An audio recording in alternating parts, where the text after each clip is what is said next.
Jain commandos, good evening to one and all.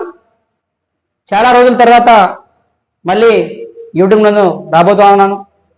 Main reason ఏంటి అని అనుకుంటే, చాలామంది ఆస్పిరెంట్స్ చాలా రోజుల నుంచి నన్ను అడిగే క్వశ్చన్ ఏంటి అని అంటే, సార్ తెలంగాణలో నోటిఫికేషన్స్ అయితే వస్తూ ఉన్నాయని అందరు చెప్తా ఉన్నారు.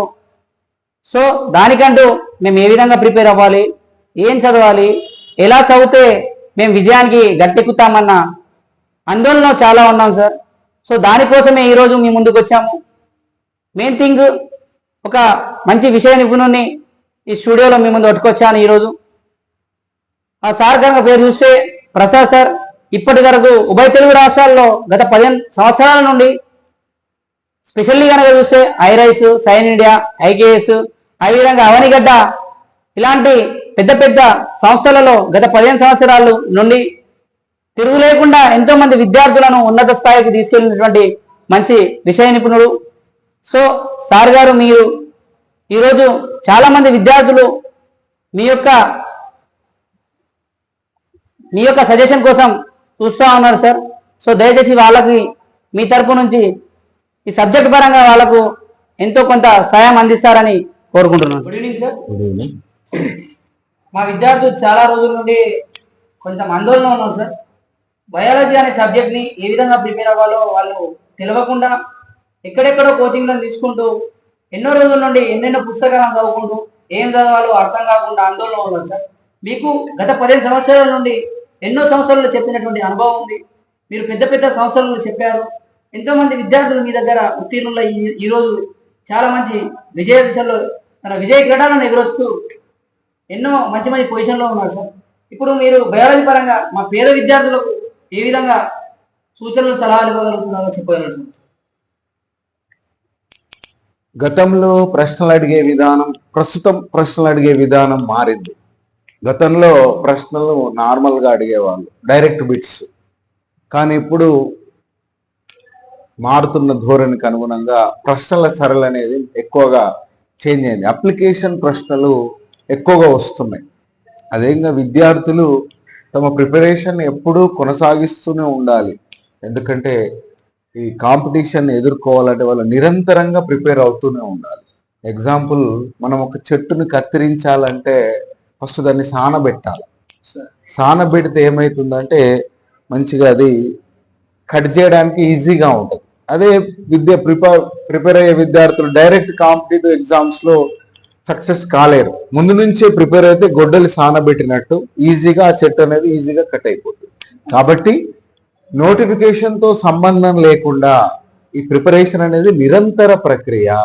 మీరు చేస్తూనే ఉండాలి. నోటిఫికేషన్ వచ్చినప్పుడు మీరు రివిజన్ చేసుకోండి, కానీ ప్రిపరేషన్ అనేది కొనసాగుతూనే ఉండాలి. మళ్ళీ ఏంటి అని అంటే సార్, విద్యార్థులకు మెయిన్ థింగ్ ఏంటి అంటే, పుస్తకాలను చదువుతా ఉన్నారు, తింపుతా ఉన్నారు పుస్తకాలను, కానీ వాళ్ళకు హార్డ్ వర్క్ చేయడమే తెలుస్తూ ఉంది, కానీ స్మార్ట్ వర్క్ ఏ విధంగా చేయాలో తెలియడం లేదు. ఇప్పుడు బయాలజీ సబ్జెక్ట్లో ట్రెండ్ను మారుతున్న అనుగుణంగా చూస్తే ఎక్కువ స్కోర్ వచ్చే సబ్జెక్ట్లో బయాలజీ కూడా ఒక పార్ట్గా మారిపోయింది సార్. ఎగ్జామినర్ ఏ విధంగా అనుకుంటున్నారు అని అంటే, వీనికి ఒక స్టూడెంట్కి వాని శరీరం మీద, చుట్టూ పరిసరాల మీద ఎంతవరకు జ్ఞానం ఉందో వాడికి ఎగ్జామినర్ తెలుసుకోగలుగుతా ఉన్నాడు.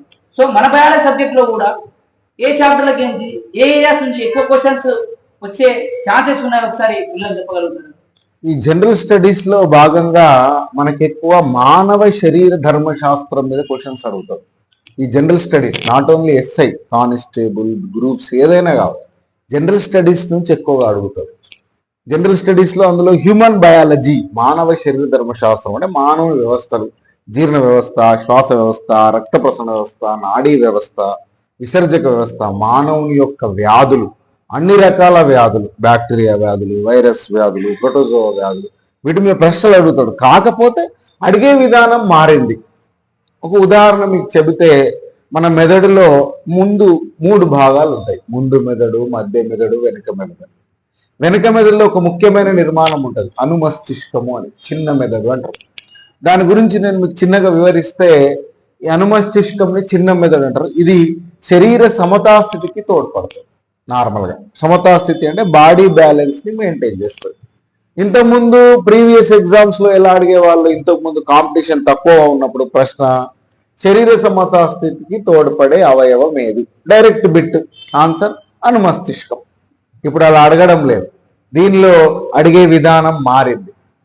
ఈ అనుమస్తిష్కాన్ని మీరు గమనిస్తే ఆల్కహాల్, మద్యము, దీని గురించి మీకు ఇంట్రడక్షన్ అవసరం లేదు, తెలిసే ఉంటుంది జనరల్గా జనాలు. ఈ మద్యాన్ని సేవించినప్పుడు ఈ మద్యము అనుమస్తిష్కం మీద పనిచేస్తుంది. పనిచేసి ఏం చేస్తుందంటే దాని యొక్క ముఖ్య విధిని డిస్టర్బ్ చేస్తుంది.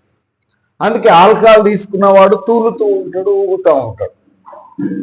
ఇదే టాపిక్ ని ఎలా అడుగుతాడంటే, అడిగిండు ఆల్రెడీ, అత్యధికంగా మద్యము సేవించిన తాగుబోతూ తూలుతూ నడుస్తున్నాడు, అతనిలో ఈ అవయవము సరిగా పనిచేయుటలేదు. A drunkard due to consumption of more alcohol is moving different types. It is due to the non-functioning of this part of the body. Answer అనుమస్తిష్కం.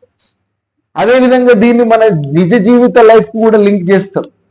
Alcohol సేవించి డ్రైవింగ్ చేస్తే ట్రాఫిక్ పోలీసులు పట్టుకుంటారు.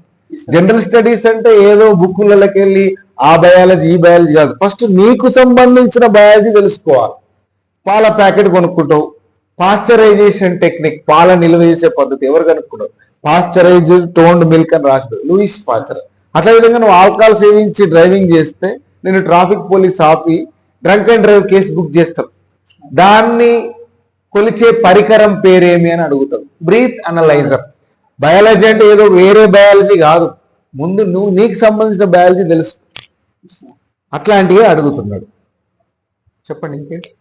ఇంకా మన విద్యార్థులు, కొందరు విద్యార్థులు ఏమని అందులో ఉన్నారు అనుకుంటా, నోటిఫికేషన్ ఎప్పుడు వస్తాయి, మాకు ఉద్యోగాలు ఎప్పుడు వస్తున్నాయి అని అనుకుంటున్నారు. కానీ వాళ్ళు ప్రిపరేషన్ అనేది కొనసాగిస్తలేదు. సో వాళ్ళకి ఏం చెప్పగలుగుతున్నారు మీరు?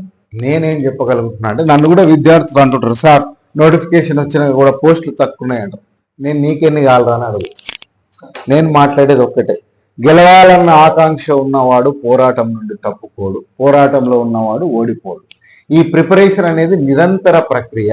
నువ్వు ప్రిపేర్ అవుతూనే ఉండాలి, సక్సెస్ ఖచ్చితంగా వస్తుంది. బహిర్గత ప్రేరణ ఉండద్దు, అంతర్గత ప్రేరణ ఉండాలి ప్రిపరేషన్లో. ఎలా ఉంటుందంటే, జనాలు మోటివేషన్ చెప్పగానే ఒక్కొక్కటి ఇట్లా టైట్ పెట్టేస్తాడు, ఇంటికి పోతాడు. అరే కూరల కూర అంటే నేను మోన్ అంటాడు, చదువుకోబడతాడు. బోలు దోముది రావంటే నేను దోమ అంటే చదువుకోబడతాడు. మరి నిజంగా చదువుతారా అంటే ఒక ఈజీ టాపిక్ తీస్తారు, ఇది నాకు రాదా అటు వారేస్తారు. ఒక హాట్ టాపిక్ తీస్తారు, అది ఎక్కది, మా సార్ ఇట్లని చెప్తాడని మళ్ళీ వండుకుంటారు. కాబట్టి బహిర్గత ప్రేరణ ఉండదు, అంతర్గత ప్రేరణ ఉండాలి. పేపర్లో చదువుతారు. కర్నూలులో శోభ పచ్చళ్ళు అమ్ముకుంటూ గ్రూప్ 1 ఆఫీసర్ అయిందనగానే అప్పటిదప్పుడే పోయి ఒక గంట సేపు చదువుతారు. లేకపోతే ఎవడన్నా ఫ్రెండ్ నాకు ఎస్ఐ వచ్చిందని చెప్పంగానే ఒక గంట సేపు చదువుకొని వస్తారు. నేను చూసిన అట్లాంటి వాళ్ళని కూడా చూసిన. నా పక్కకి ఒక మిత్రుడు ఉంటుండే, మా దోస్తులలో నాకు జాబ్ వచ్చిందని చెప్పగానే సడన్ గా కుర్చీలకి వెళ్ళేసిపోయి రూమ్లో కూర్చొని ఒక గంట చదువుకొని వస్తుండే. గిసుంటి ప్రిపరేషన్ చేస్తే కుదరదు. నేను చెప్పదలుచుకున్నది ఒకటే, నిరంతర ప్రక్రియ, నోటిఫికేషన్తో సంబంధం లేకుండా. చెప్పిన కదా, గొడ్డల్ని ఏం చేయాలి, సానబెట్టాలి. సానబెడితే ఈజీగా కట్ అవుతుంది. నువ్వు డైరెక్ట్ కొడితే మొండి గొడ్డలతో చెట్టు అనేది ఈజీగా కట్ కాదు. సో సక్సెస్ అనేది నువ్వు నిరంతరం ప్రిపేర్ అయితేనే సాధించవచ్చు. సేమ్ టైం సార్, గత కొన్ని రోజుల్లో మనం సివిల్స్ రిజల్ట్ ని కూడా చూస్తా ఉంటే మహారాష్ట్రలో గొర్రెల కాపరి కూడా ఐపీఎస్ అయ్యాడు అని చాలా మంది స్టేటస్లో పెడతా ఉన్నారు. కానీ ఆయన ఎన్ని రోజుల నుంచి ప్రిపేర్ అవుతున్నాడు, అసలు ఆయన ప్రిపరేషన్ విధానం ఏ విధంగా ఉంటుంది? ఇంత పేదోడు, ఇంత బీదవాడు, ఒక గొర్రెల కాపరి కూడా ఐపీఎస్ అవ్వగలిగినప్పుడు మనకు అన్ని సౌకర్యాలు, సకల సౌకర్యాలు అందుబాటులో ఉంది. మీకోసం పెట్టడానికి మీ యొక్క పేరెంట్స్, మీ తల్లిదండ్రులు ఎంతో డబ్బుని ఖర్చు చేయడానికి ముందు వస్తూ ఉన్నారు. అలాంటప్పుడు మీతో ఎందుకు కాదు? ఫస్ట్ వీళ్ళు ఒక క్వశ్చన్ ఎందుకు అడుగుతలేరు సార్? నాకు జాబ్ వస్తలేదు అని అంటుండ్రు, నాకు ఎందుకు వస్తలేదు అని ఒక క్వశ్చన్ ఎందుకు పెట్టుకుంటారు? నేను చెప్పదలుచుకున్నది ఏంటంటే, సక్సెస్ అయినోడు నేను 10 రోజులు చదివినా అంటే 20 రోజులు చదివినా అంటే అది అబద్ధం. సక్సెస్ కావాలంటే రిపీటెడ్గా చదవాలి. ఇప్పుడు హార్మోన్స్ టాపిక్ చదివినాం, డైజెస్టివ్ సిస్టమ్ స్టార్ట్ చేసినాం, మళ్ళా హార్మోన్స్ చదవాలి. రక్త ప్రసరణ వ్యవస్థ స్టార్ట్ చేసినాం, మళ్ళీ హార్మోన్స్. అంటే హార్మోన్స్ ఒకటే కదా, అక్కడి నుంచి రావాలి. ఇట్లా రిపీటెడ్గా చదవాలా. ఫింగర్ టిప్స్ మీద సబ్జెక్ట్ ఉండాలా, ఏది అడిగినా చెప్పగలగాలి. మీరు ఇచ్చే సలహా ఒకటే సార్, పుస్తకాన్ని ఒకసారి చదవడం కన్నా 100 సార్లు చదవడం అనేది రిపీటెడ్ గా చదవాలి. ఏదైనా ఎక్స్ట్రా పాయింట్ ఎక్కడన్నా కనబడితే యాడ్ కూడా చేసుకోవాలి. మీకు ఏదైనా ఒక నోట్స్ మీరు ప్రిపేర్ అవుతారు కదా, ఇప్పుడు జీర్ణ వ్యవస్థనే ఉంది, మీ దగ్గర ఉన్న ఇన్ఫర్మేషన్ తో పాటు ఇంకెక్కడన్నా ఏదైనా ఇన్ఫర్మేషన్ కనబడితే యాడ్ చేసుకుని మరి చదవాలి. కానీ ప్రిపరేషన్ అనేది రిపీటెడ్ గా చేయాలి సబ్జెక్ట్. సేమ్ సార్ ఇంకో ఎగ్జాంపుల్ చెప్తే, ఇదే రివిజన్ మీద చెప్తే, ఒక వరల్డ్ లో ఉన్నటువంటి ఒక బాక్సర్, ఒక కరాటే మ్యాన్ అనేటువంటి బ్రూస్లీ వరల్డ్ లో మొత్తాన్ని కరాటే విషయంలో తడబడ్డిన ఎంతో మంది కరాటే ఫైటర్స్ ఉంటారు. ఆయన చెప్పే విషయం ఏంటి అని అంటే, నేను ఎంత పెద్ద ఫైటర్ వచ్చినా వాళ్ళతో భయపడా కానీ బిగినర్ అయినటువంటి ఒక కరాటే ఫైటర్ తో భయపడతా అంటాడు. ఎందుకంటే మెయిన్ రీజన్ ఏంటి అని అంటే సార్, 100 ప్రాక్టీస్ చేస్తే 100 రకాల కిక్కులను ప్రాక్టీస్ చేస్తే వాళ్ళతో నేను భయపడా. ఒక చిన్న ఫైటర్ అయినా ఒకటే కిక్కును 100 సార్లు ప్రాక్టీస్ చేసి నా ముందుకు వస్తే వాళ్ళతో నేను భయపడతాను. సేమ్ అదే లాజిక్ అనుకుంటారు సార్. విద్యార్థులు అదే చెప్తున్నాం. ఒకటే పుస్తకాన్ని మీరు 20 కాదు 30 సార్లు చదవండి, కానీ 100 పుస్తకాన్ని విచ్చలవిడిగా చదవకండి. ఒకటే పుస్తకాన్ని నంబర్ ఆఫ్ రివిజన్ చేస్తారని కోరుకుంటున్నాను. నేను చివరిగా చెప్పదలుచుకున్నది ఒక్కటే.